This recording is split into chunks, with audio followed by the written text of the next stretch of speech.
This is Crom, and welcome to the second part of Dies Irae. In the first part, we covered the prologue. It was one of the prologues ever made. Um, Still am really curious how they're gonna expand on that in the actual game section. This is gonna be kind of my third run through of the beginning 40 minutes. The footage just keeps getting annihilated. I don't know, man. One other thing I want to mention is that I'll be outlining my upload schedule and methodology, and I guess maybe the description of this, and on the community tab or whatever. Don't worry, there's 100% gonna be at least one part of this series every week. Hopefully two, but we'll see just how much I can get done with that. Let's get into it.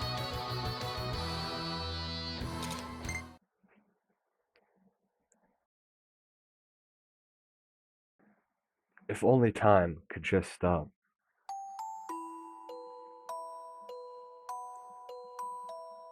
It's impossible to truly determine the single greatest moment of your life until you're looking back on your things from your deathbed, of course.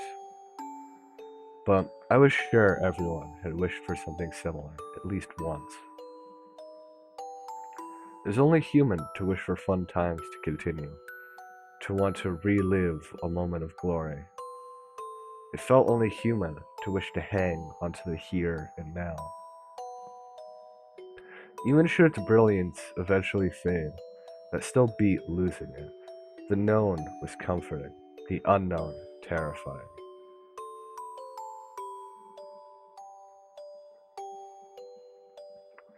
Everyone must have experienced this sort of anxiety before, especially students like me.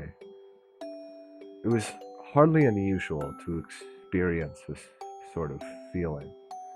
After all, we were at the part of our lives where we had to start thinking about college, getting a job, and just the future in general.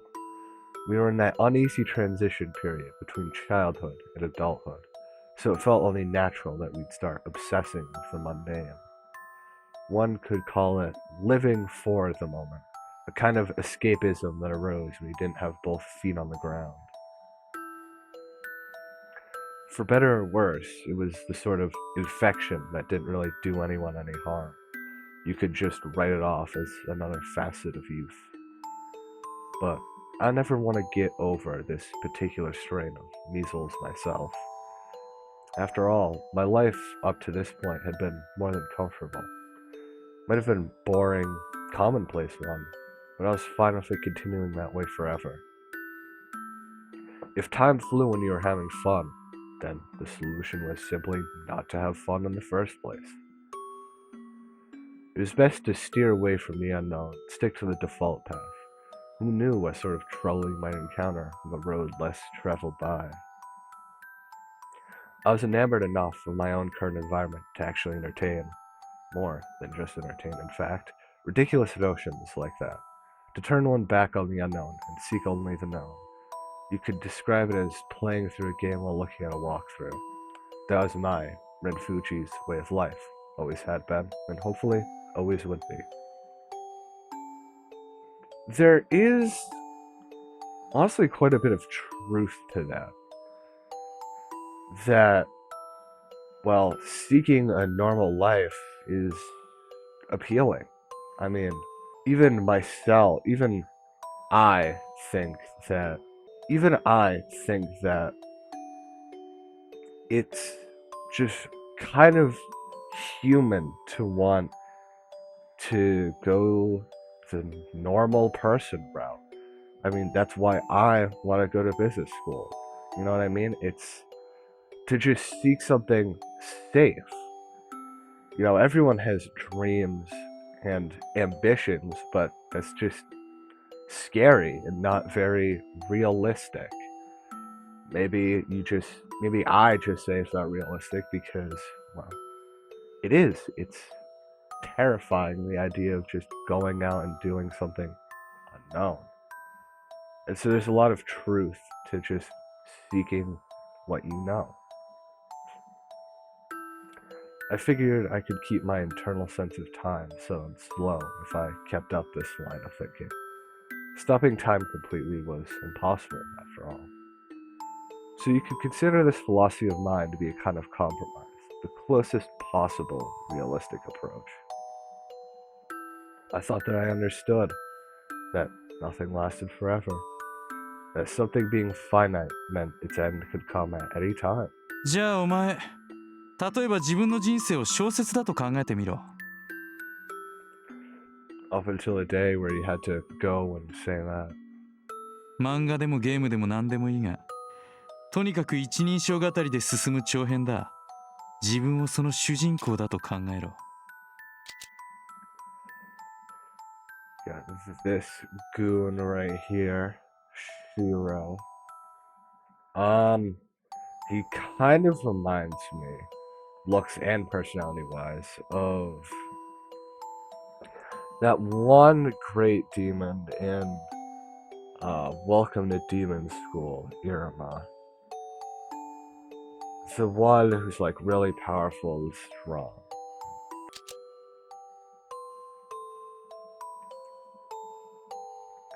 A story that continues from the cradle to the grave. An epic saga that details each and every event, the person that comes in your life. From the minute to the monumental. Think of life as something like that, he said. そこで質問。今自分が綴ってる小説は実際のとこ面白いのか？主人公としてお前はキャラが立ってるのか？ As far back as I can remember, Shiro had a habit of suddenly going on about shit that didn't make sense, like this. Most of the time it was just to try and get a rise out of me. Can respect a fellow rage baiter. 文法が怪しいとか語彙が貧弱だとかそういうスキルのこと言ってんじゃない。ただドラマとして売りになりそうな花なりトゲなり毒なりを持っているか？さらに同じジャンルを囲った中でも抜きん出ている何かがあるか？自分がやらなくても他の誰かがやるような人生なら生き続ける意味はない。連れとだべってバカやって女作ったり部活やったり悪くはないけど珍しくもない。そんなの日本中の同年代がリアルタイムで経験してる。俺は別に数が多いことをバカにしてるわけじゃないぜ。選択肢があるように見せかけて実は人生一本道なのかもしれないってな。 Well, Ren also brings up a good point. So does Shiro. Like, yeah, what the fuck is the point of going through life if you're just gonna do the motions? And I agree to disagree with that. I mean, it's really, for me, it's you can live a normal life if you find that inherently satisfying. Really, the most unacceptable thing is not finding yourself within normalcy. There's, at least there should be, and I find for myself, there's moments of like uniqueness where you just find yourself in a place with a certain line of thought that your journey just kind of led you there, and you get to think, this is an experience that's uniquely mine. If you can find those fleeting moments of solace, knowing that this moment is truly special to you, I think that supersedes having just a constant stream of wackiness. And I mean, his logic is also based on the fact that the perception of you is more valuable than you yourself. He's taking for granted the fact that if people find your life cool, you will inherently enjoy your cool life, and that's where the satisfaction comes from. I personally more align with the idea that you only know you, and that to you, your experiences are the most valuable. But it is true that the way other people perceive you is more important, because no matter what you think, nobody can truly understand that. And it's an interesting dynamic between those two ideals. And then, of course, he brings up the point, which I do think about occasionally, is the fact that you really do have free will, man. It's weird to think about. Like, your brain just autocorrects like one or like three paths, but you have infinite amount of options every basically second, that when you go through life, millions upon tens of millions of opportunities come and go without you ever knowing about them. Because simply put, how do you ever know? You just don't think about that. You think of the most obvious things. But you can do whatever you want. In other words, what if we're not choosing, but instead being made to 少なくとも choose? この国じゃ最大公約数が強いだろ。出る杭は打たれる、天才は孤独、はぶられるバカ、いじめかっこ悪い。なんでもいいがよ。まあそれは現実的な解釈で理屈つけた場合の話で、俺はなんていうかな、デジャブるんだよ。これ前にもやったんじゃねえのかなって。楽しくないんだ。新鮮味がない。前にも読んだことある気がするんだ、この話。だからお前に協力してほしいんだよ。 With what? フラグ立てとフラグ折りさ。 And what was that supposed 言 to? ってもわかんねえかもしれねえな。だってお前好きだろそれ。何もかもが基地の範疇、1から10まで同じことを生まれて死ぬまで繰り返したい。そんな気概他に知らんし。 Damn. That's mean. そもそも俺の話に出てくるお前はなんかずれてるトリックスターみたいなもんなんだよ。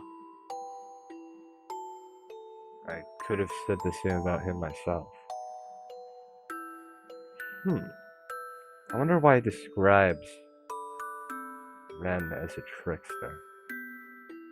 We'll see. Shiru was the sort of guy who was impossible to read, impossible to get a handle on. He certainly wasn't the type of character who should have been appearing in my story. So why did it sometimes feel like he was a central figure in it? If we were going with the whole novel analogy, Shiru is a misprint. そんなお前をここでどかせば話が変わってくるかもしれない。な顔すんなよ。お前だってわかるだろ。 Damn! That's fucked up. 俺らはお互いガキの頃にいろんなもんから弾かれてる。本来なら気楽に学園ドラマやってられるような身分じゃないんだ。そしてだからこそ今までそれをやってきた。なのにデジャブが止まらない。 That... I feel like that's just not true. You're a fairly hot... I'm just gonna probably go off of anime logic here and assume he's probably just hot as fuck in there, like a 9 out of 10. Hot as fuck, healthy and in fucking good shape. Obviously isn't a fucking dumbass. And is in first world Japan. You, my friend, were in fact not dealt a shitty hand in life. Blood won the genetic and social lottery. It's like, oh, I felt dealt such a shitty hand. 挫折もんだよ。泣きたくなる。だから根性なくて悪いけどよ。俺は抜けるぜ。もう付き合わねえ。人生は短い。エンディングが来る前に選択肢の総当たりをやらせてくれ。この一本道、絶対どこかに別ルートがあるはずだ。俺はそれを探したい。結果がたとえバッドエンド一直線でも。 If it's something new, then it's worth checking out either だ way. ったらここでお前と切れるってのもなかなか面白いと思うだろ。 I don't know how I feel, and I think this is what it is. I genuinely think that sometimes the game just gives you like a TLDR. Like, the fucking whole line of paragraph about him wanting to change his life, his path, because he just wants to do something different and he's bored. And it just gives a TLDR like sentence.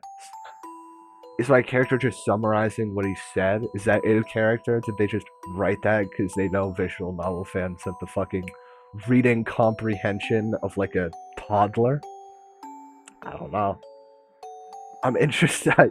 That's one thing I definitely want to look at once I get through this game is how often did they do that, and was that really just a fucking in summary? I'd gotten sick of that grin on his face long ago.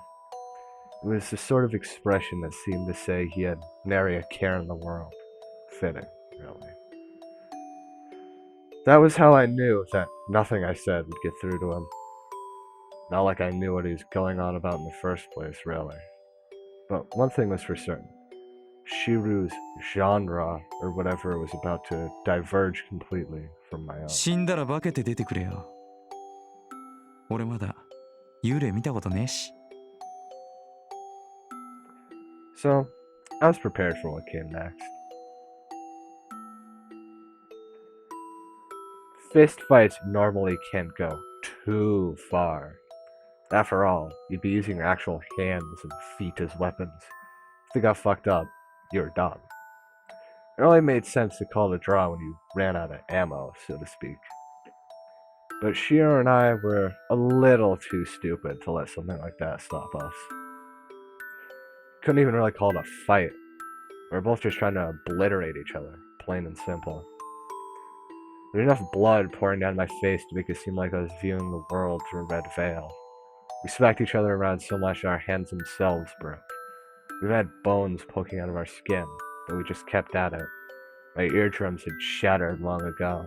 I was lost in a world of noise and violence. My shoulder had dislocated itself, my chin split in two. My ribs were beat and broken, piercing various internal organs for good measure. Here I was hacking up blood like he was going out of style, but Shiro seemed to be having the time of his life. I couldn't focus on anything but the way he exploded with laughter. Why did it end up like this? Why did he need to take it this far? だから言ってもわかんねえって。ただこの町に住んでいたら。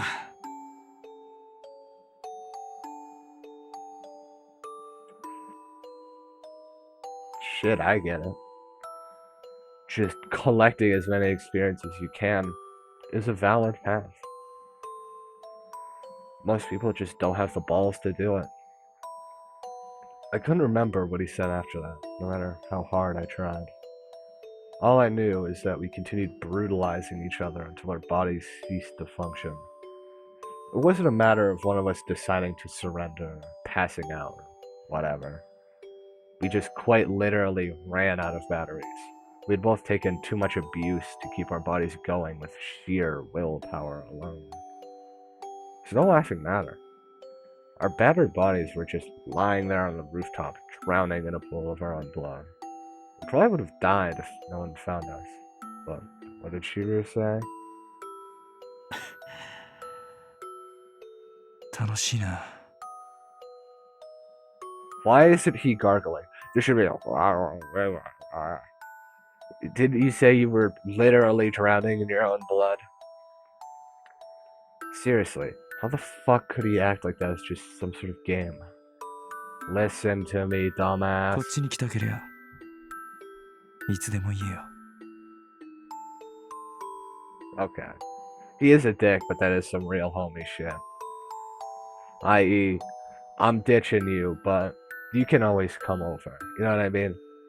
Like, this is obviously like a... I'm cutting ties with you, but shit. We're still chill.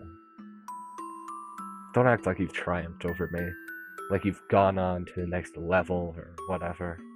Me? Come at you? Give me a fucking break. You're the one who needs to crawl out of the gutter and come with me, shithead.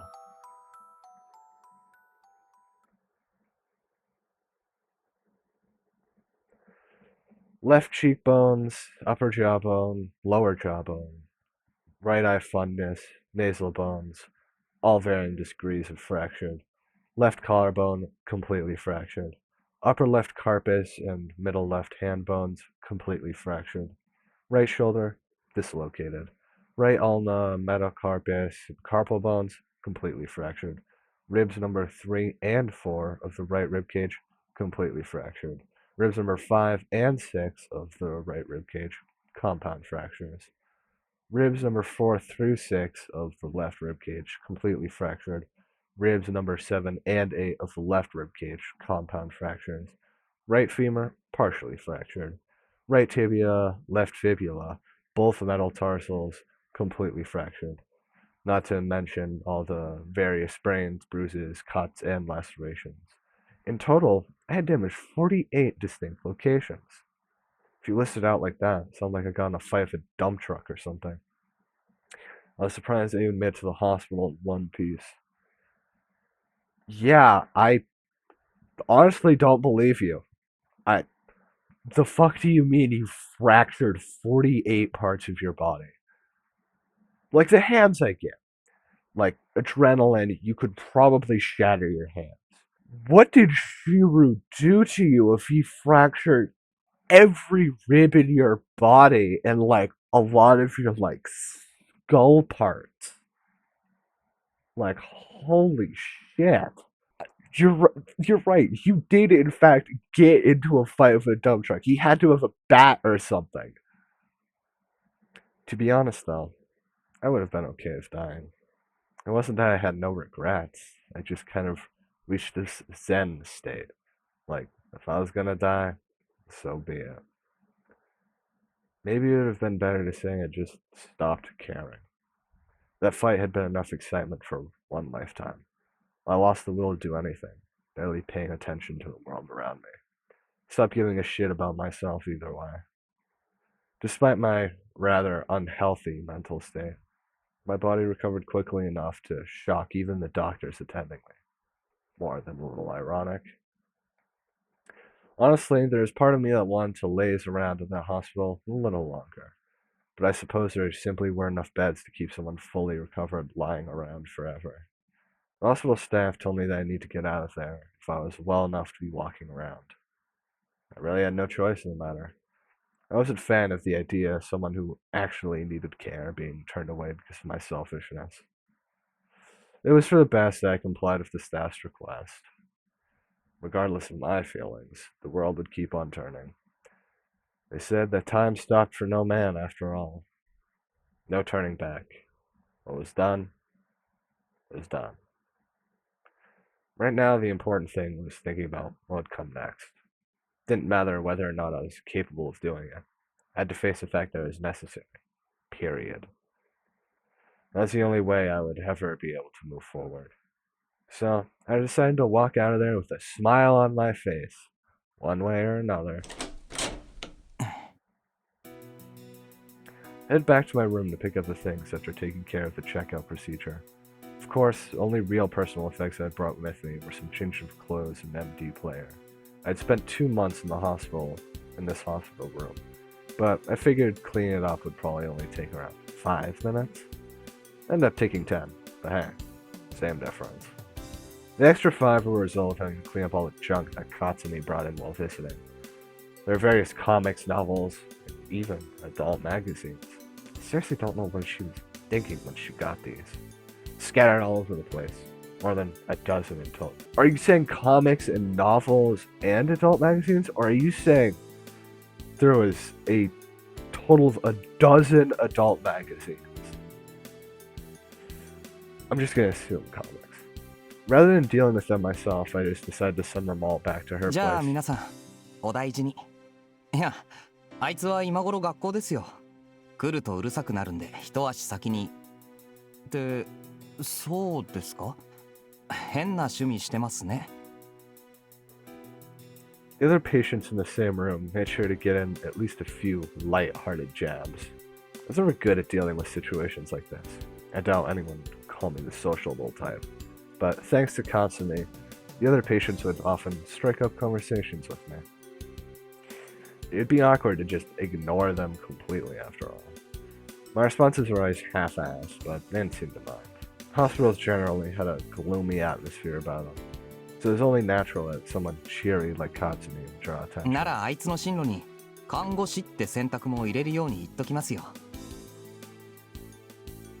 I took my bag and turned to leave. But at that moment, シロですか? Shiro, being just as messed up as I was, had also been taken to this hospital. The bastard disappeared 3 days after his surgery and hadn't been seen since. 知らないですね。あいつがどこで何してようと、俺には関係ありませんよ。Wait, surgery? Does that just mean... Because yeah, they'd have to like... Do they just put you in a shit ton of casts? I don't know. I feel like Ren doesn't mention any surgery, and so it's like... Did he somehow fuck up Shiru more than he got fucked up? I don't know. I've never broken a bone, so shit. I don't know the procedures. I've just seen people with casts on, so I always just assumed. But with all those fractures, I would assume they'd have to put like screws and shit in. Yeah, exactly. See? What Shiro was up to was none of my business. I need to stop worrying about his bullshit. じゃあ I can appreciate the swearing. It helps set the tone for just a fucking high schooler.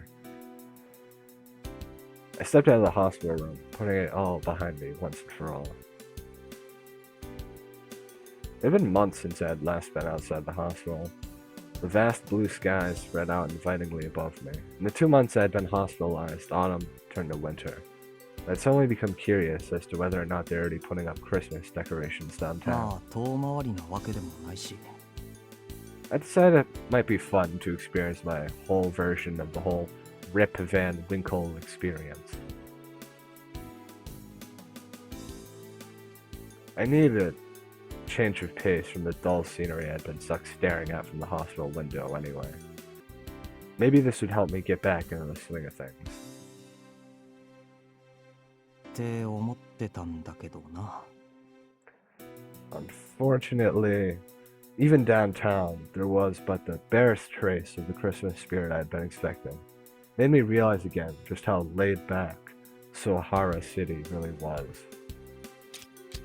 Motherfucker, you said it's winter. You said they should be putting up Christmas decorations. Where is the snow? I know it snows in Japan, don't you lie to me. Where is the snow? I actually do wonder. Sohara was built around the time of World War II. Despite being an isolated location, it was nevertheless fairly prosperous thanks to the efforts on the part of the big shots in charge of the place.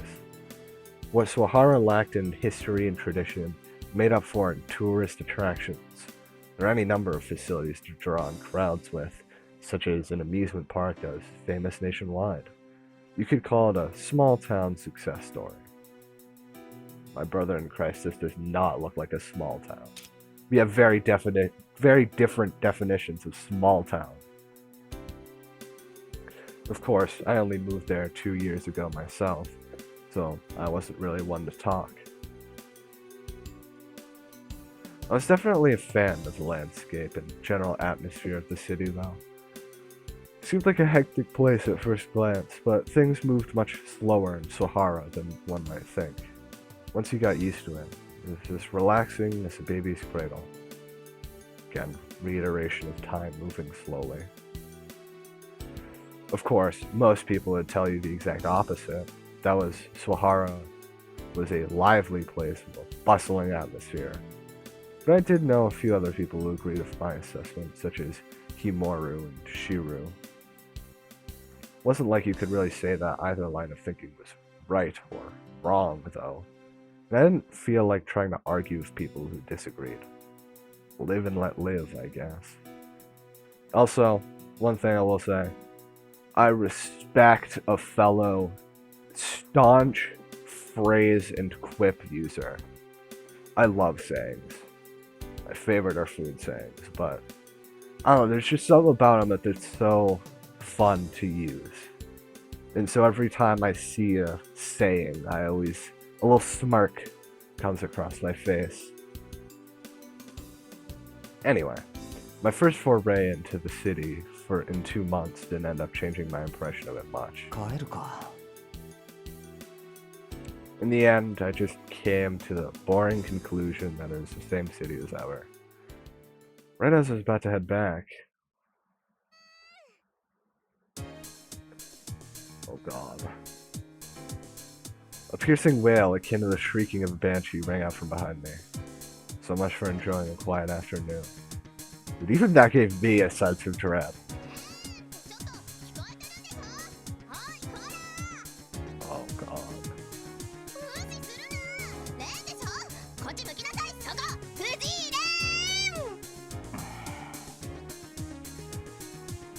It was at times like this that I questioned why I was even friends with this girl. In the first place, who would consider it a good idea to start yelling someone's name in the middle of the street like that? お前ちょっと声でかすぎ。退院おめでと Ow. うねえどう元気かなもう痛いとこないって何よその顔どうかした Did you just slap a guy who got out of the hospital for basically being borderline dead from all the fractures he got? I wanted more than nothing to tell her that, yes, I was in a great deal of pain just now, as she had just walloped me something good on the shoulder. But I settled for just giving her a dirty look. This was Katsumi Aie's, my childhood friend of the same age. She was the head of the kendo club at our school. As you can probably tell by this incident, she was rambunctious enough to have competed at the national level several times. My god, that must have actually really hurt. And here she was, giving me the same wide smile as usual. I suppose this sort of upbeat attitude was one of her strengths. お前なんでここにいるわけ？何よいちゃ悪いの悪いっていうか不自然だろ。 It was in the middle of the day. Why wasn't she at school? サボったのか？まあねなんで？なんででしょう Hell if I know. I threw up my hands. Just imagine me throwing up my hands as well. 私ね一刻も早くレンちゃんに会いたかったの Oh, by the way, sorry if you don't have the same reading speed as me. I just kind of assumed everyone could also read fast, and so I voice act and skip. But the spoken lines, some of them I just read within a second then skip. I'll try and be better about that, but I guess if you can't keep up, you gotta start doing regiments. I'll replay that for you guys. Just for you guys, I'll replay it. 会いたかったの会いたかったのああそうなの。 I was glad to see that her stupidity was in full form again today. What? She's just saying, I'm glad you're back. Damn. 留年希望かお前。大丈夫よあんたよりは私日数足りてるし She said as she violently slapped me on the back. Not like a bitch. とまあそれはそれとしてあんた何一人で勝手に帰ってんのよ迎えに行くって私言ったの覚えてないわけいやそりゃ覚えてたけど。 I wasn't exactly expecting her to skip school just to come pick me up, and it would have been a pain in the ass to wait around that long. I tried to explain my line of thinking, but Katsumi wasn't having any of it. じゃああんた後で電話とかする気だったの Definitely not. っていうかお前の番号って何番だっけ？これだから全くこの野郎はよ。何ですか？君は携帯使えないんすか？いつの時代の人ですか？着信履歴の見方すらわからんお人なのですか？失礼だな。それくらいわかるぞ。じゃあ貸せこのクソ。 Katsumi snatched away my cell phone, began to tap away at lightning speed. はい、電話帳のトップに入れといたからね。消したら怒るぞ。つうか閉めるぞ。笑顔で言うなよ。ところでこれなんだ？愛のヴィーナスって。あたし。とりあえず狂気のベルセルクに変えとくけどな。変えんなっていうかそれ頭痛が痛いと同じレベルの重複表現。 Okay, this part, I feel like, doesn't make sense. In a sense, it does. Crazed Berserker is vaguely redundant, but my headache hurts isn't that redundant. Crazed Berserker both basically mean the same thing, where my headache hurts isn't necessarily implied. Yeah, you have a headache, but that's just a throbbing sensation, right? You could say this headache feels good. That saying your headache hurts isn't redundant. You're just stating this thing hurts. So, I don't know. I think her criticism is right, her comparison is wrong. それくらい強調したいんだよ。そもそもヴィーナス名乗るなら少しは女の子らしい言葉を使ってくれ。Minus 10 for him, man. Can't respect a Tom girl. 誰が怒らせてると思ってんのよ、このバチ当たり。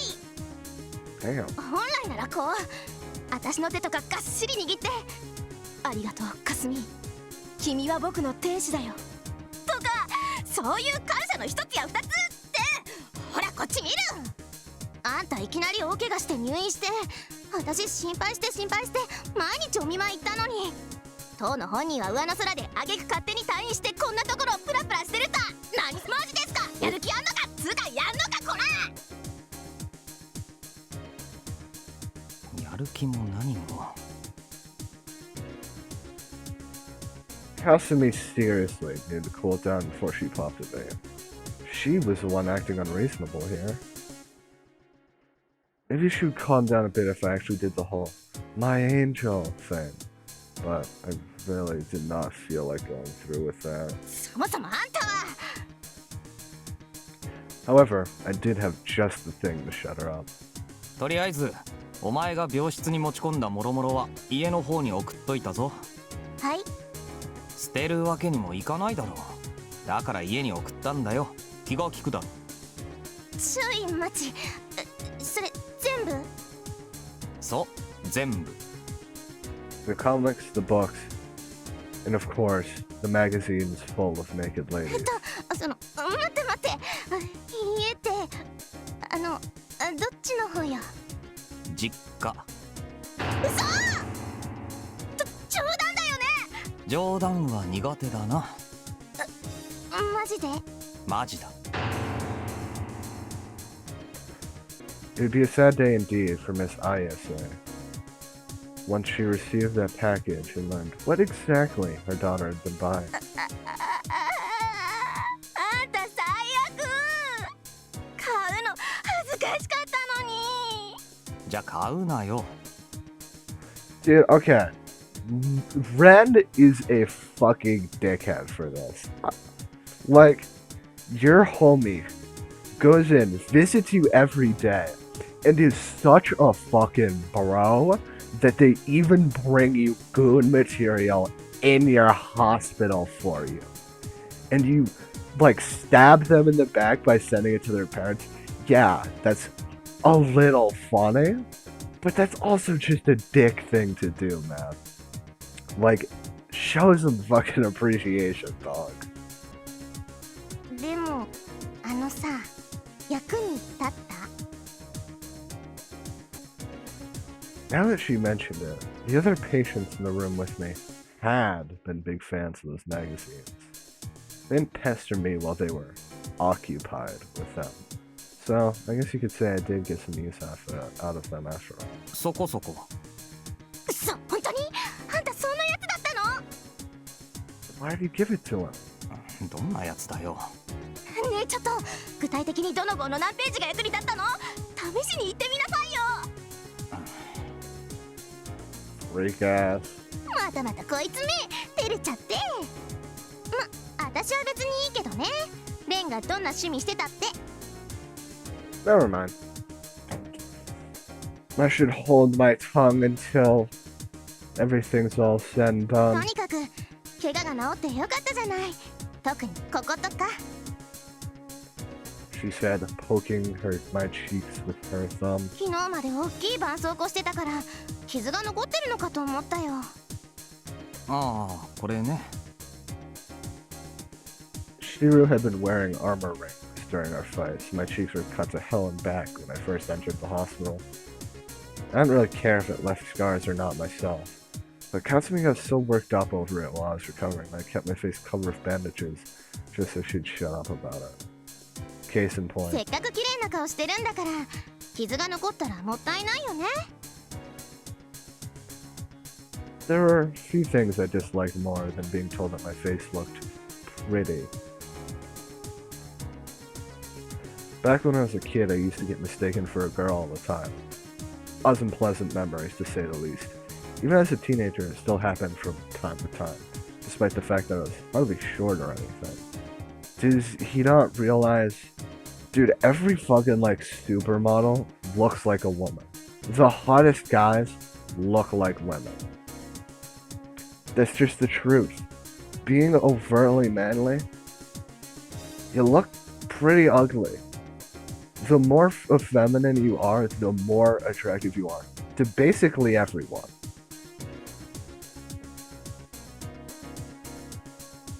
Scouts trying to recruit female models had called out to me on the street on more than one occasion. Definitely the kind of thing that dealt a blow to your pride as a man. No, that you very obviously are if guys who work for female supermodeling are calling out to you, you could be one of the best male supermodels ever. I decided to let Katsumi have a piece of my mind. わざわざ学校サボってそれだけ言いに来たのか、お前は。退院おめでとうって？ああ、他に用がないなら帰るぞ、俺は。なにその言い方、可愛くないな。遊びたいなら遊びたいって言えばいいのに。は？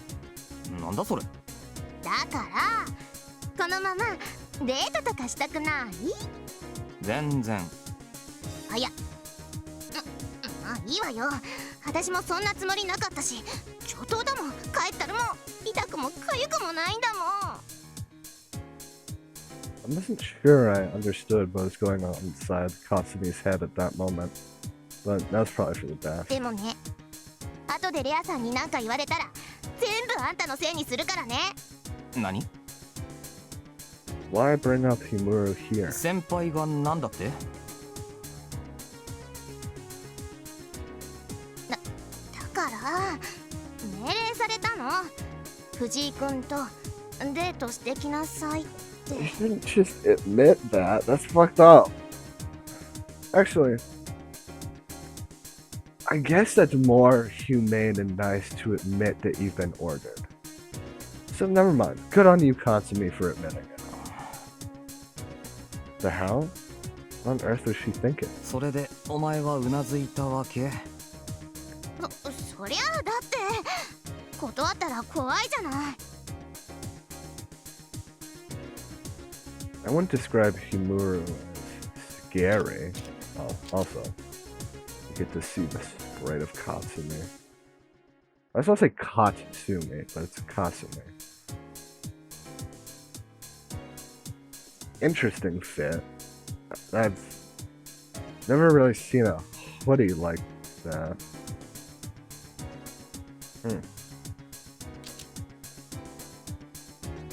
I mean, she was the type that was a little hard to get a handle on, but still. デートね。レンは嫌なの？嫌ってわけじゃないけどな。Just that I didn't know where we'd even go. Like just going to the amusement park with Katsumi didn't feel like anything special. 俺、大して金持ってないけど。私もないわよ。I was about to tell her that we should just forget about it, but Katsumi suddenly started fishing around in her bag. でも大丈夫。先輩、その辺は卒のない人だから。She finally pulled something out. チケット2枚。準備万端でしょ？ Himura had provided us with tickets to the local museum. Not exactly what you'd expect a teenager to pick. So did this mean that the whole date thing was already set in stone? ほら、そいじゃ行くよ。 It seemed the answer was yes. けどお前、芸術に興味なんかあったっけ？ The museum was located away from the main streets. While we were on our way there, I asked Katsumi something that had been on my mind. Kasumi, Jesus. It wasn't a huge museum or anything, but it was a fancy sort of place that frequently held exhibitions for paintings, ceramics, and the like. Didn't seem very Kasumi to me. 似合わないって？どうだか。ただ先輩ならハマるかもな。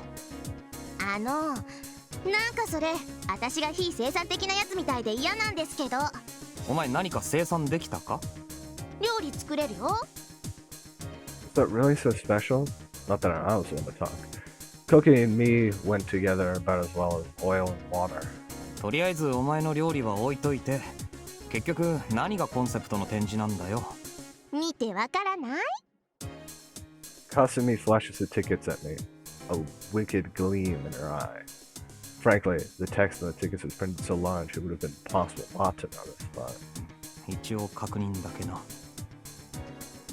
I was still holding out hope that I was just seeing things. If I wasn't, that meant we were straight on our way to a gala featuring an assortment of objects I was not interested in seeing. Unfortunately, 世界の刀剣博物館。 my hopes were thoroughly crushed. There's no way to treat someone who just got out of the hospital. Eventually, we reached the museum, though Katsumi had to basically fight me tooth and nail the rest of the way there. I'd spare you the details of her dragging me around the place after we got there. I'd prefer not to remember. And so, ねえ、ちょっと。いつまでそんな顔してるのよ。 Katsumi muttered in exasperation while looking at a Nepalese knife known as a kukuri. I couldn't help having a sour look on my face. The mere sight of these kinds of blades had made me nauseous for as long as I could remember. That's one thing. I don't know what he is talking about. I went to like a fucking medieval armor / blades museum at like the Met. That shit was so fucking cool. Like, genuinely, I walked out of there with a tear down my eye about the fact that fucking bladesmithing and armor smithing is like a lost art form. Like, oh my god, even just normal, like, barons had beautiful embroidered armor. I'll tell you what, the Japanese section sucked. The katanas, really cool. Their armor, really gay. Like, man, that shit was stupid as hell. It was cool seeing, like, samurai armor, but also pretty stupid. I would absolutely get murdered in, like, fucking, like, feudal Japan, because I'd see a samurai walk by and I'd just start fucking laughing at him, and they'd cut my head off. Oh, and the scimitars. Scimitars were, like, the coolest part, because, dude, those fucking, like, Mongolians and Middle Eastern places knew how to make a fucking sword. Like, one of them was fucking embroidered with, like, jewels and gemstones. That shit was tight as fuck. I'll put some pictures up. Why did she take me here in the first place? She knew full well I wasn't good with sharp objects. 情けないな。別に噛みついてきたりしないのに。なんでそんなに嫌がるわけ？ Also, what the fuck is that? I'd think, oh, it's a sickle, but that shit is far away, and that is fucking gigantic. What the hell could that be? なんでっつわれても。 Her tone was genuinely curious. Unfortunately, this wasn't something I had a clear answer for. お前毛虫嫌いなのに理由があるか？毛虫かわいいじゃん。なんかけなげで。じゃあゴキブリは？見つけたら叩いて潰すね。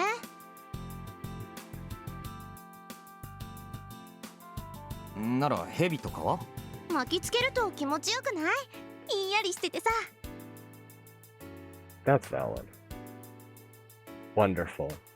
I suppose I was wrong to expect a girlish response out of Kasumi in the first place. Again, man. The only context in which girlish is goated is in reference to men. One day he'll understand. なんか言った？気にするな。 Whatever the case, these things just didn't sit well with me. Little Miss Kendo over here might have found the blades on display fascinating, but I was definitely not having a good time. もう一通り回ったし、そろそろいいだろ。つまんないよ。デートでしょ？お前俺とデートしても楽しくないだろ。それはあんたの態度次第ね。She was telling me that? 俺の態度は昔からこんなだろ。病み上がりなんだし、高いハードル持ってくるな。ほんとしょうがないな。Kasumi heaved a deep sigh. It's beginning to think she was actually understood, but... じゃあ最後にもう一回りして帰ろうか。 No, of course she didn't. And so we ended up taking one more lap around the museum. I did my best to avoid looking directly at any of the blades on display. I wasn't sure I could really explain exactly why I had this thing against blades, but it wasn't because I felt scared of them. Maybe they just weren't compatible with me. I didn't want to have anything to do with them. Period. Period. It's funny he says this so often. It just felt like mixing Ren Fuji and bladed weapons was a bad idea, like putting ketchup on a donut. Ugh. Keeping my distance was a smart move if I want to maintain the peace and harmony in my life. In a way, they almost reminded me of Shiru. I shook my head. Reminiscing about that guy was the opposite of a productive activity. I was on a date, after all. Worrying about Kasumi would be a better usage of my time. Not that I had much confidence in managing that either, but it would be the polite thing to do. Oh. Me when I'm a cow. Sorry. 何？どうかした？あ、いや。 I could have sworn I heard something.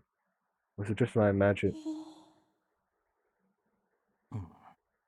There's some sort of cow in here. Is there a Cows of the World on display near here? So I really was hearing a voice coming from somewhere. レン？ I strained my ears. The museum was quiet enough that it should have been easy to make out the voice I heard, assuming it wasn't my imagination. Also, just imagine I'm cupping my ear very exasperatedly, or I'm exaggeratedly clutching my giant headphone and pressing it against my ear.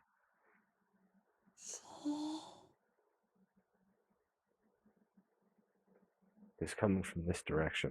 ちょっと待ってよ。どこ行くの？ I ignored Katsumi and ran off. I wasn't quite sure myself why I felt so compelled like this. There's no clear reason to concern myself over some voice in the distance. Either way, I found myself drawn to the spot the voice was coming from. Perhaps it would have been more accurate to say I was guided there, even. And I found myself in an obscure corner of the museum, the sort of place you never come across if you were taking the normal route, though. Normally, you wouldn't think there'd even be an exhibit piece somewhere out of the way like this. And yet, there it was. Get to see the CG of the nice black screen.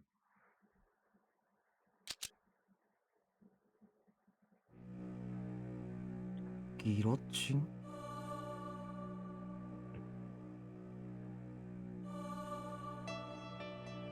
I was sure everyone had heard of a guillotine, the execution device used for beheadings. This exhibit wasn't an entire guillotine, though, just the blade used for the beheading itself.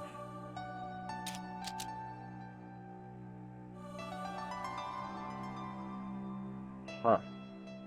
Actually, I just saw a video. I think it's a video on like why guillotines are curved like that.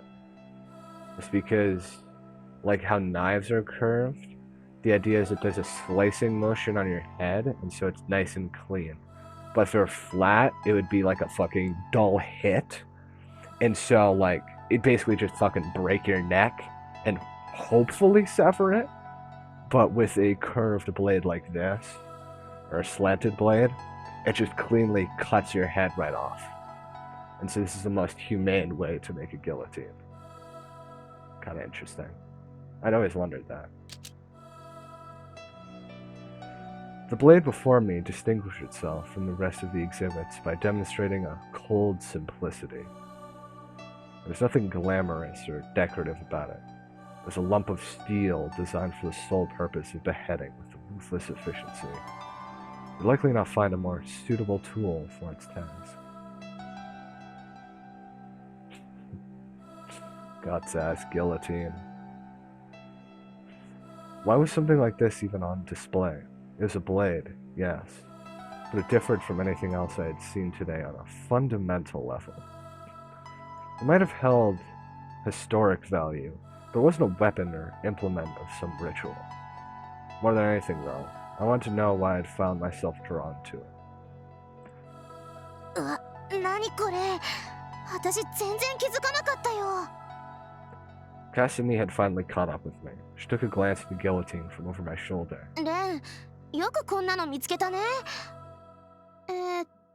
何ボイスボワード・ジュスティス、正義の柱。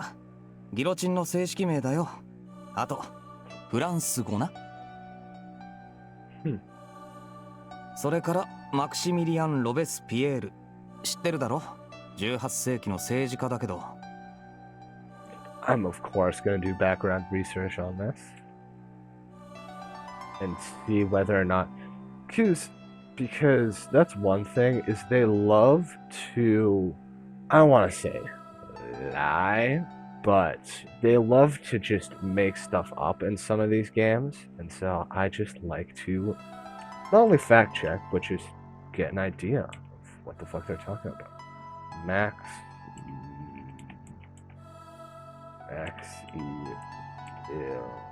Maximilien Robespierre.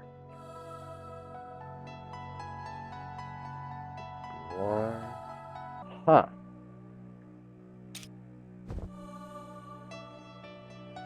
Okay, one thing I wanted to say, the Bois de Justice, the implement they were talking about. When I played through this, I assumed that it was the name of a specific guillotine. That's just what they called the guillotine, was the Bois de Justice. The implement of justice. 恐怖政治のそう、そいつに使ったものだって書いてる。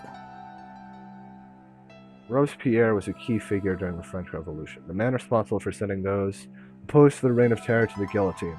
Ironically, his end would come by the same device he employed upon so many of his political opponents in the bourgeoisie. Yeah.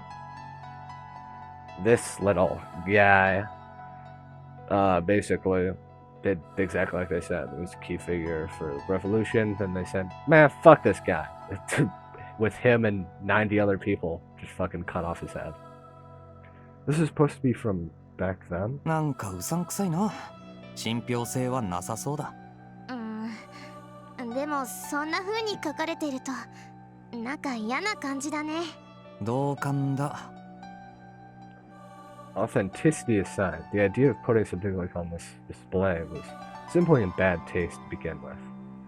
How to put it? The whole thing felt too raw. The object on display here was a tool of execution, nothing more and nothing less. So perhaps it was only natural that. これどれくらい殺したのかな。 One would find themselves asking that question, precisely because the lack of ornament present in the other exhibits made its nature as an implement of death apparent. あまり不謹慎なこと考えるなよ。これは興味津々に拝むようなものじゃない。そうだけどそもそも見つけたのはそっちじゃない。誰だって嫌なものには敏感なんだよ。 Rivers of blood, screams echoing in the distance. All sorts of visions of death ran through my head when looking at this thing. It wasn't often you found something so clearly embodied the negative side, the original intent of a blade.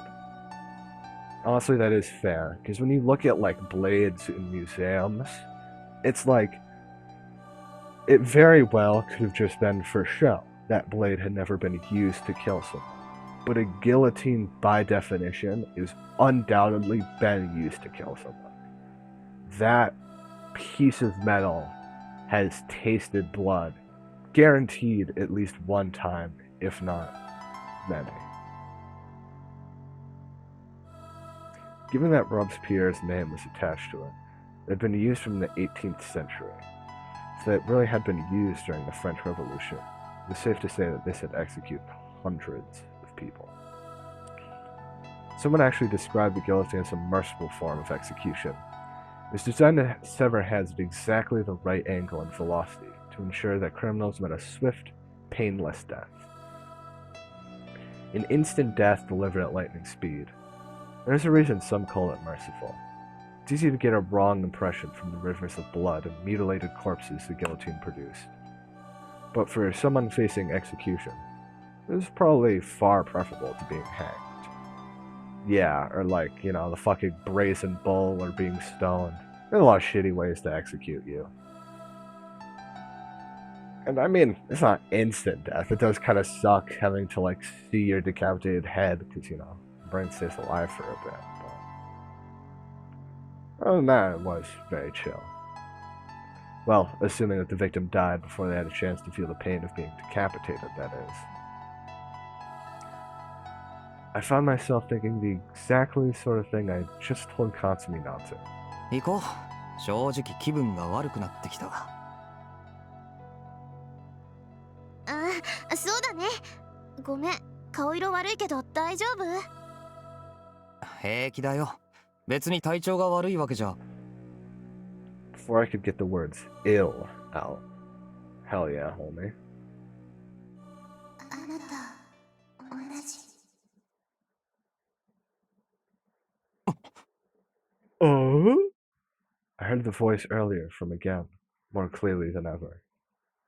彼と同じ。あなたも。Why did I react the way I did? If only I hadn't paid attention. If only I'd ignored it.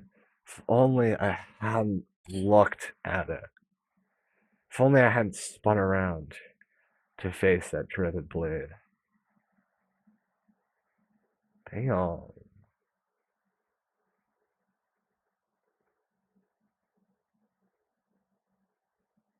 Oh, God. Bright ass ghost. Jesus.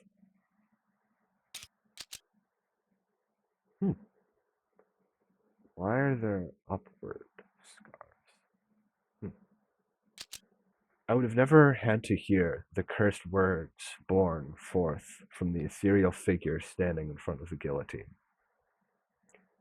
How could she have known that? What did she mean?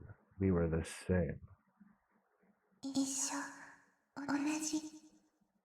あなたも、なる。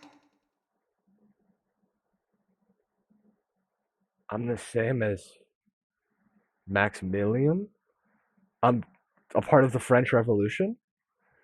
The girl standing before me had the skin of purest white, yet that beauty was irrevocably tarnished by the violent streak of crimson across her neck. Again! No? What are you talking about? I almost wanted to believe it was some sort of necklace, but no. The jagged pattern was unmistakably the scar that a decapitation would create. Ugh. Larg.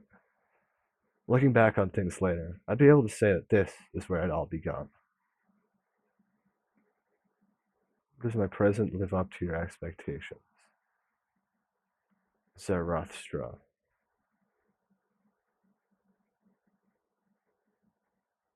And thus we met, brought together by him.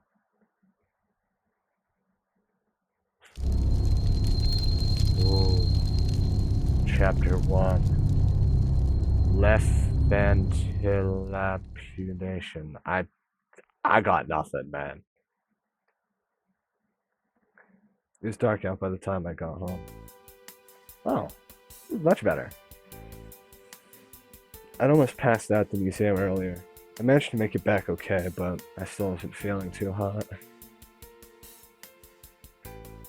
At least it was a consolation that Kasumi wasn't the type of person to get upset about having to deal with stuff like this. There's a Paradise Lost poster over here. Editor's note. So, I was totally mistaken about what Paradise Lost was, so I just looked into it. I'm gonna spare you the pain of me looking up all the stuff and just not being able to find anything. So, upon further research, apparently Dies Irae is the second in the Shinzo Bansho series.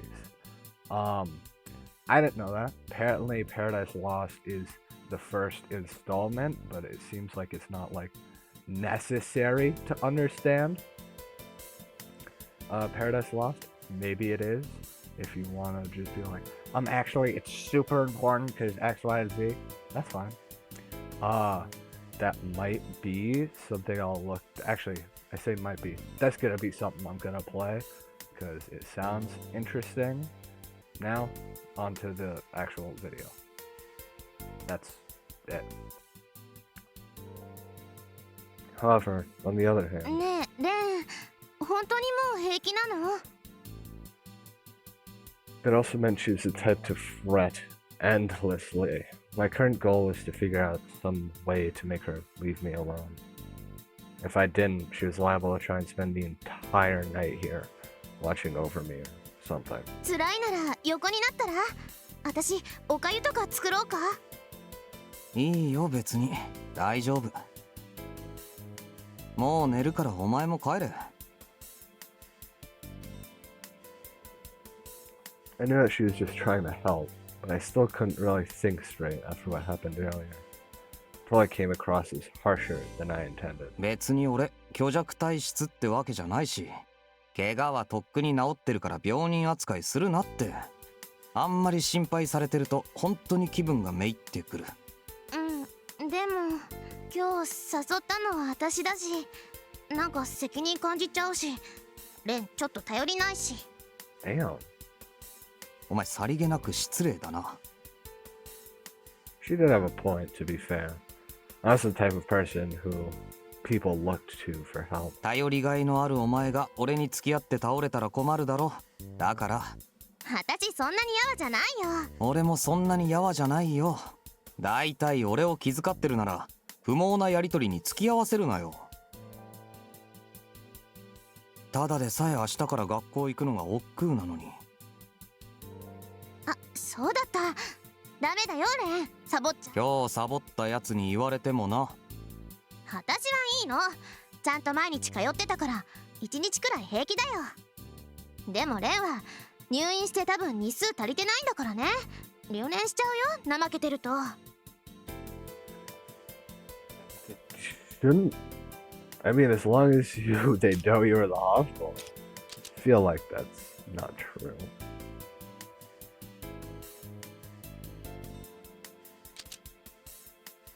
一緒に卒業したいもんね。そうだな。よし、だったら早く寝る。だからさっきからそう言ってるだろ。それをお前がごちゃごちゃと。うるさいな、この不健康児は。口答えするんじゃないの。 Oh. Kasumi threw some sheets on top of me. Surely there were less direct methods of getting someone into bed. じゃあおやすみ。明日起こしに来るからね。それはいいけど、おいかすみ。ちゃんと玄関から出ていけよ。おーい。Did she think she could just get away with anything by laughing it off? それはちょっとめんどいなとか。普通はその面倒なことが常識なんだよ、大体。I gestured to the wall next to me and sighed. いい加減大家に怒られるぞ。いくら隣同士だからって。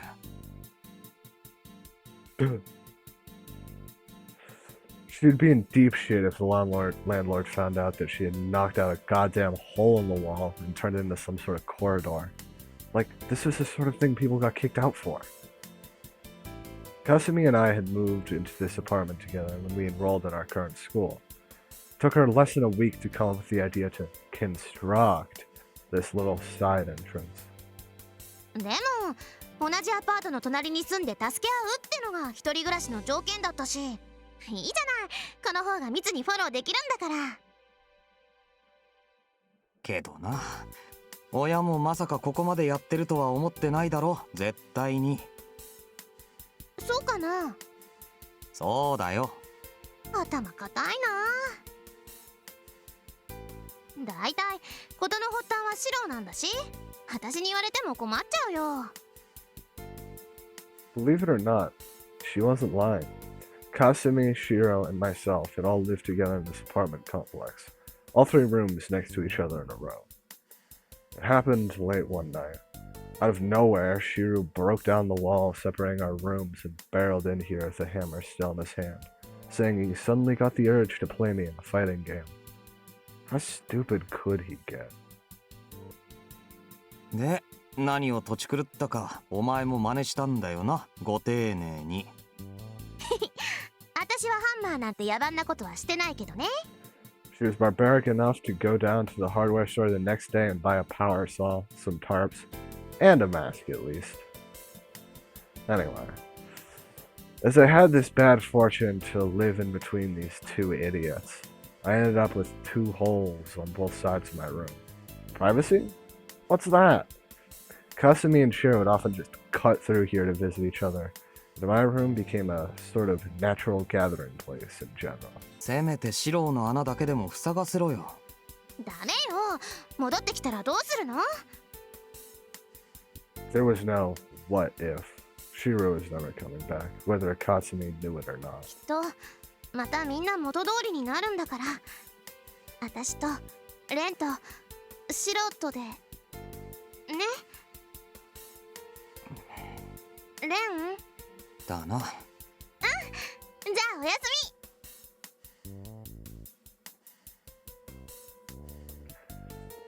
み。Kasumi smiled sweetly and returned to her room, through the hole in the wall. I could tell by the complete lack of dust in my room that she had bothered to clean it while I was stuck in the hospital. Probably Shiro's too. I never admitted out loud, but I did appreciate the consideration. At the same time, though, I couldn't help but wonder if I really deserved having her look after me like this. Well, why don't you just say thank you? It's not gonna kill you. That's one thing. Having a dynamic with a friend where you fuck with each other and it's like it's chill but can be interpreted the wrong way from an outside perspective, that's fine. That's normal. But you have to have moments of realness. You have to stop and say thank you and just reiterate that you're chill and that you actually do appreciate them as a person. Kasumi knew nothing. By all rights, right now, we should have been. This line of thought would get me nowhere. I decided right there and then to stop mulling over the past. What was done was done. Wasn't healthy to keep obsessing like this. This fucking does sound like a high school girl. It's not healthy. I gotta stop. There's no way the girl I saw at the museum could have actually been real. She was just a hallucination. Meaningless clutter that was born from my unstable mental state. Go to the hospital, dog. If you truly believe that, go to the hospital. That is not normal to just be like, yeah, some ectoplasm woman just talked to me. Like, you are not okay, man. そうさ。 That was the only explanation. I lay down in bed. A good night's sleep would be sure to wash away the memory of today. I wouldn't remember a thing when I woke up the next morning. I was sure of it.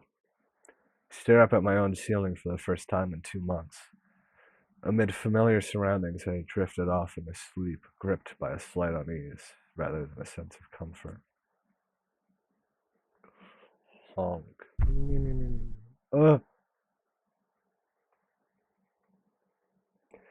Alright, so after this section, after little gesture man, I've finally caught up to where I stopped. Now then, let the curtains rise on tonight's grand gunnoil. 'Tis a pleasure to make your acquaintance, my dear Zanuthstra. Fuck. I am but a humble gesture, come to present you with an opera. Damn it! Consider me not more than a swindler, a charlatan. My name, I suppose, Calglistro shall suffice. Do allow me to regale you tonight with a tale of a girl I met while men still called me by that name. The tale of the fair princess of the Guillotine. The tale of her origins, as well as how the two of us came to meet. I beg you to forgive my brevity. It all came about as a result of simple bad luck. Nothing more, nothing less. Humans are bound by their birth. The average man cannot hope to compete with an absolute brought about by sheer chance at birth, regardless of foibles or virtues.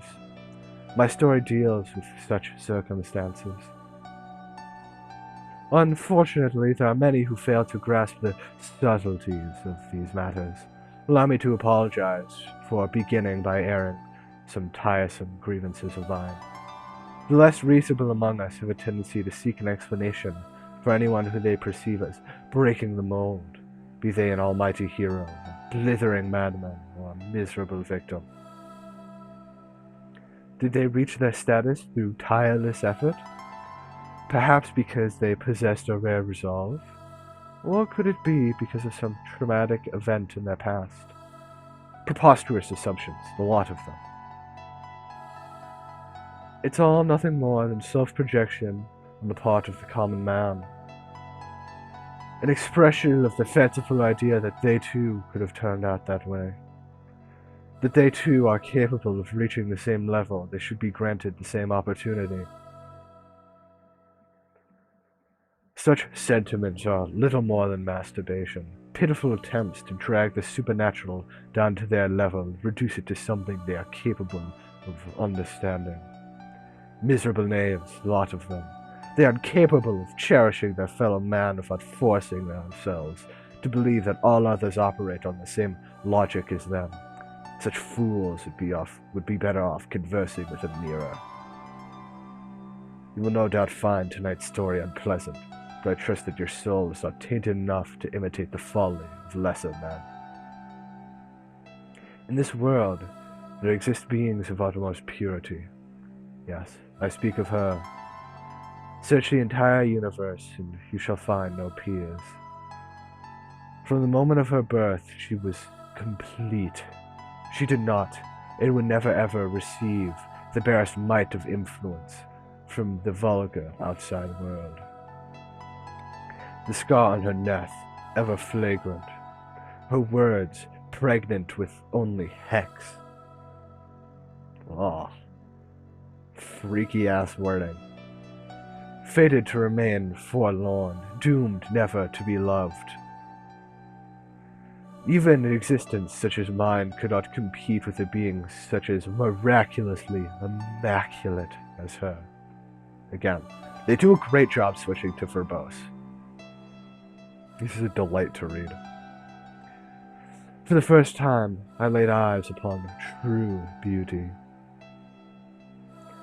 I clutched a hand to my chest, overcome by the nature of her being.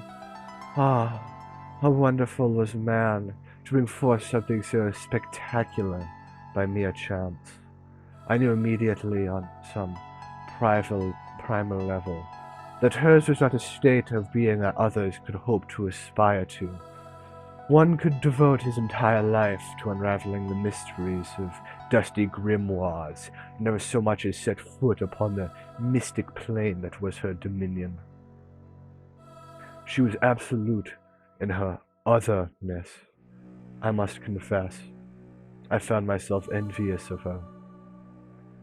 I'm sure you scoff at the very notion, of course.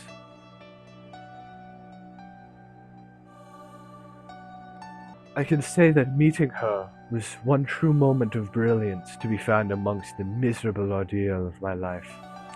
In a way, it represented a loss on my part, yet defeat had never tasted sweeter.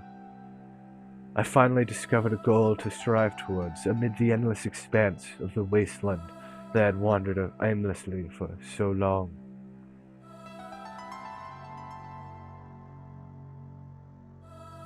I shall kneel before you, my beloved queen.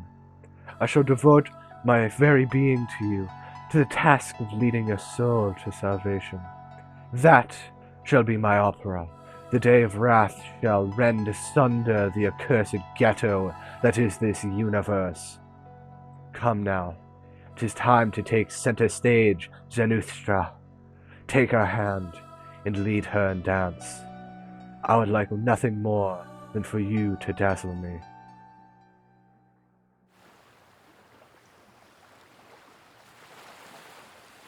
Suddenly, I heard the sound of waves crashing against the shore.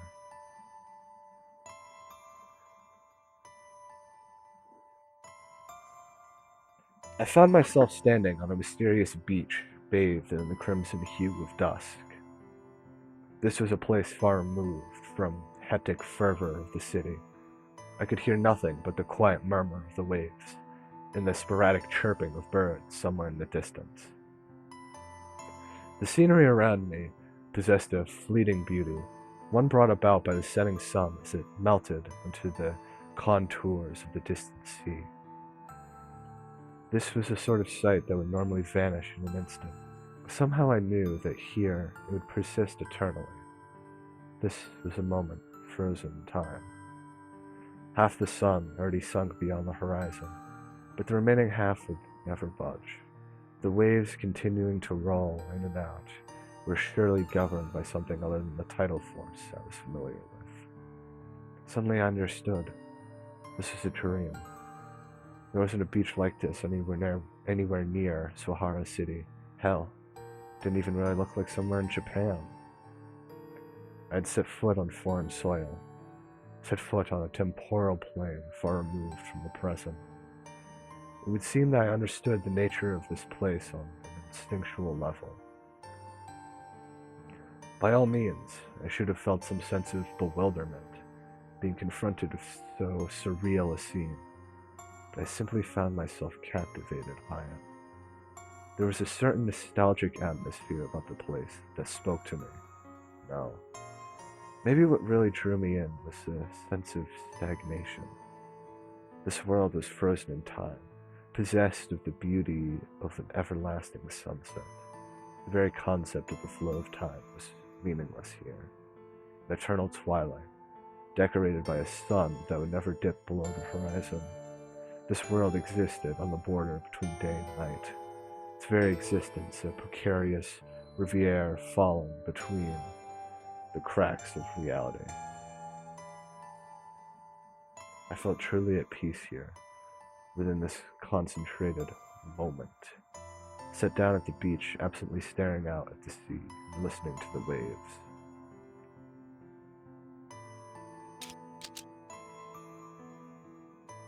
That was nice.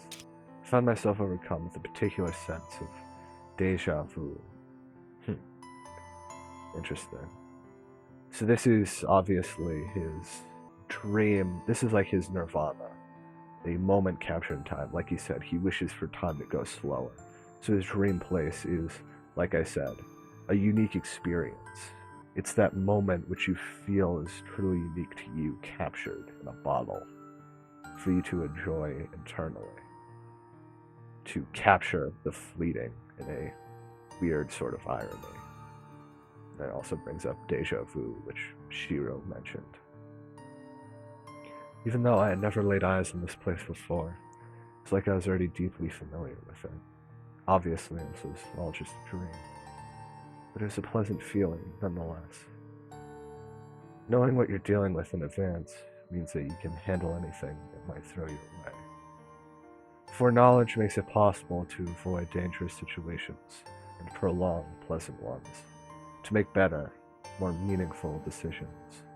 What could bring about a greater sense of peace? Yes, my ideal world was knowing everything in advance, going around in circles until the day you die. Is that your heart's desire? She cut across my line of vision nearly the exact same time I turned around.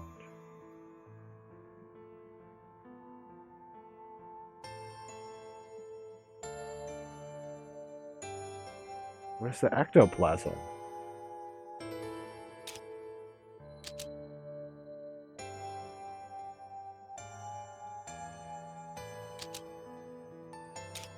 For the first time, I knew what it meant to have your breath taken away. The word that immediately came to mind was enchanting. I felt certain that anyone who came across this girl on the beach would be as stunned as the way I was. She was outfitted in a shabby, worn-out dress. No one could call her attire elegant, but on her it exuded a radiance that women of high society could never hope to attain, even their most extravagant, formal wear. Her long hair emanated an auburn aura, lit up by the dull red glow of the setting sun, as she danced across the wet sand of the beach, the stark white ankles peeking out from the hem of her dress, for the sharp contrast to the warm colors of the world around her. She turned to face me, and her eyes gleaming with a gentle light. I couldn't take my eyes off her. She was like a gemstone cut in a human form. As I stared, she began to sing, a ghost of a smile playing across her face. I could only give myself onto her song, unto the sweet refrain brought forth by her heavenly voice. The words, "Elle est font de la puntition," suddenly flashed through my head. I can't do that in a womanly voice, I'm sorry.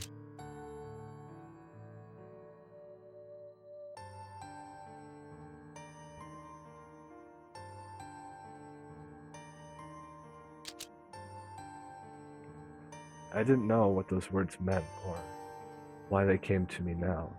Her song, a melody, unfamiliar to me. However, I felt certain that it was some form of prayer, perhaps a hymn unbeknownst to all but her. The girl before me was utterly pure, moved from our base world. How could a melody spilling forth from the lips of a being so immaculate be anything but a prayer? Was it possible to listen to a song you had never heard before within a dream? I didn't know, but there's no point in pondering such questions. She was beautiful, plain and simple. That was enough to make everything else seem... Something felt vaguely out of place. Was I overlooking something important? The stirring of emotion I had filled up to that point dissolved. Listening with a clear head, the lyrics of her song began to form intelligible sentences. I had been a fool. Throughout Japan's history, twilight, the border between day and night, had been registered as a time within the boundaries between the natural and The supernatural grew thin.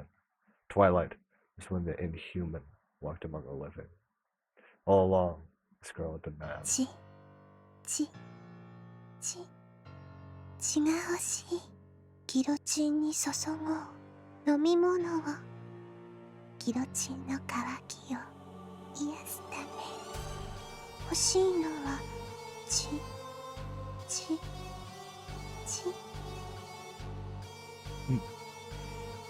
She continued singing, the same smile as ever adorning her features. Her emerald eyes were as clear as the surface of a pristine lake, without a trace of malevolence to be found, which was precisely why the scene before me was so horrifying. She possessed a childlike innocence in a jarring contrast to the profanity of her accursed song.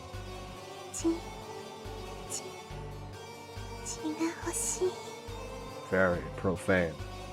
Her song reverberated inside my head, swelling itself into seemingly endless echoes.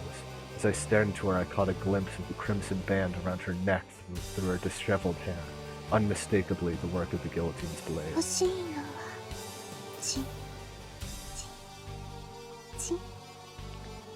This was the same girl I had met at the museum. The cursed girl who had met her end by the guillotine. Oh, it translated it for me. The damn. Ah! I was assaulted by a sudden brutal impact, as if I had been hit by a semi. My vision went black. In the next moment. Ah!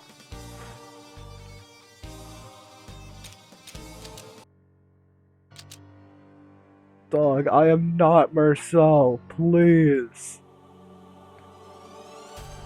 I found myself in the midst of a turbulent crowd, gathered around the gallows set up in the center of the plaza. A torrent of sheer delirium, fueled by fear and hatred and dark elation, consumed everything. The scenery around me little more than churning chaos. A deafening chorus filled my ears. Je vous la sang, sang, sang, et sang. Blood, blood, blood, it wants blood. Denonce la sang de guillotine, shower the guillotine with drink. Pour granulas cervece de la guillotine. May the guillotine's thirst be quenched.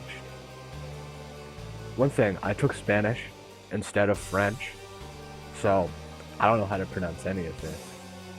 I'm just guessing because I take a mixed foreign language class, so I've heard French. Je vous le sang, sang, sang, et sang. What it wants is blood, blood, blood. The frenzied crowd was singing the same song I had heard only moments earlier. Back in the time period when public executions like this were commonplace, must have been the hymn they offered before the guillotine. The elites, the clergy, and the common man had come together, all for the simple purpose of seeing a criminal decapitated before their eyes, to see my head fly from my shoulders. That's right. Don't ask me why, but the criminal strapped to the guillotine was none other than myself. Next to me, some sort of official was calling out to the crowd, speaking a language I didn't recognize. It would seem he was recruiting a volunteer to act as the executioner. It wasn't long before a man emerged from the crowd. He released the guillotine's blade in my hand. Youch! Tumbled to the ground, bathed in queer cones of the eternal dust. My spine was severed in an instant, inducting Acta, but my ability to feel pain had been lost along with the connection between my brain and the rest of my body. I could do nothing but stare up at my headless body as it spewed forth in blood. Ah, my heart was still beating. I wanted nothing more than extend my hand to my body. That was impossible now.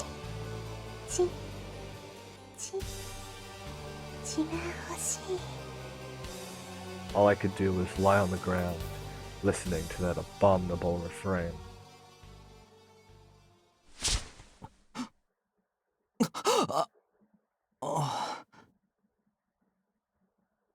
I jolted out of bed, only to find that it was already light outside. I immediately reached for my neck. It was, of course, still attached to the rest of my body. Imagine me reaching for my neck and feeling. 夢か。 I slumped down. Dream or not, that experience was no laughing matter. It's just in bad taste, above all else. ねえちょっとどうしたのよ。 I don't believe you. You're telling me that's your school outfit? Hold on. What is that? Who designed your outfit, dog? Why does the school have like a big armhole? And like, this looks like a paper craft. I wasn't very happy about the fact that Katsumi, who snuck into my room like this on a daily basis, had just seen the whole うな thing. されてたよ。大丈夫？やっぱりまだ怪我の具合が。いや、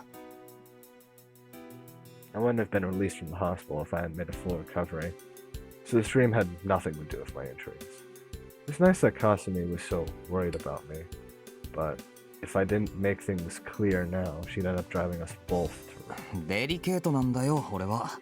枕が変わってうまく寝つけなかっただけ。あと人の寝顔をジロジロ見てる変態がいたせいだな、うなされてたのは。それ私のこと？他に一体誰がいると？ Damn, I was about to make a fucking clip, but you stole it from me. うわ、何この恩知らず。そんなこと言ってるともうご飯作ってあげないよ。 Kasumi gave me the exaggerated glance, shaking the kitchen knife she had brought from her room back and forth. No wonder I had a nightmare. Who wouldn't if there was a crazy person holding a knife staring at them while they were asleep? At least, that's what I tried to tell myself. 危なっかしいからしまえよそれ。俺の前でそんなもんちらつかせないでくれ。それはあんたの部屋に包丁がないから悪いんでしょ。まったく私がいないとレトルトばっかり食べるくせに。少しはその辺感謝して多少の役得をくれたっていいじゃないの。役得？ What was she going on about? レンの寝顔可愛いんだなこれが。 Okay, no, you are just actually a fucking freak. Never mind. 起きたら小生意気なんだけどね。 Begin to seriously consider wrapping her in a blanket, throwing her out the window. 抱きしめて唇奪ってやろうかこの女。図星？んなわけあるかよ。とにかく朝飯なら勝手にキッチン使っていいからさっさとしてくれ。はーい。なんかレンって意外に亭主関白臭いよね。 Kasumi headed off into the kitchen, still waving that damn knife around. I really need to look into closing up that hole wall. That said, her morning antics had done a good job helping me forget about that horrible dream. I was grateful for that, at least.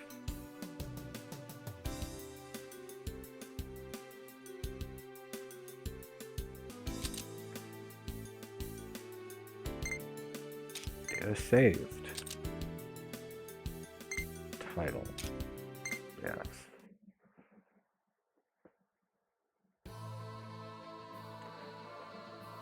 That was the second part of Dies Irae. I know I should probably do it in longer increments, but I'll try that out some other time. For now, it'll just be in like nice half-hour, 2-hour increments. Or hour and a half to 2-hour increments. Still confused. Still don't know where this is going.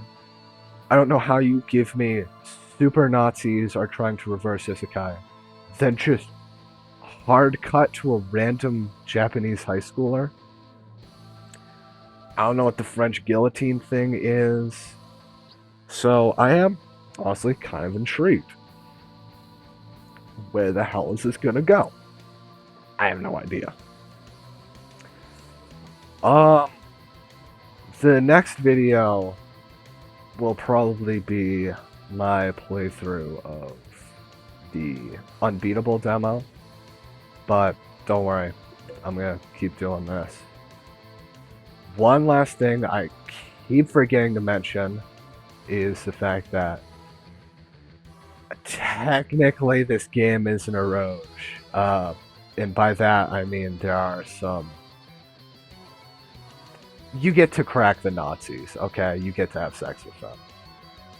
So I didn't want to mention that right off the gate, just because, like, you know, we're not there yet. But I thought I should throw that out there, and don't worry, or depending, I guess, on who you are, worry, because I'll censor all that. But another thing is, dude, thank you guys so much, or thank you for watching this if you made it this far. My last video got 7 views. That was actually so exciting. I honestly thought no one would ever see that video, and so just the fact that, like, even like 2 people perceived the existence of my last video actually made me so happy. So if you've made it this far, thank you so much for watching. And if you didn't make it this far, thank you for at least trying it out. This has been the second video to Dies Irae.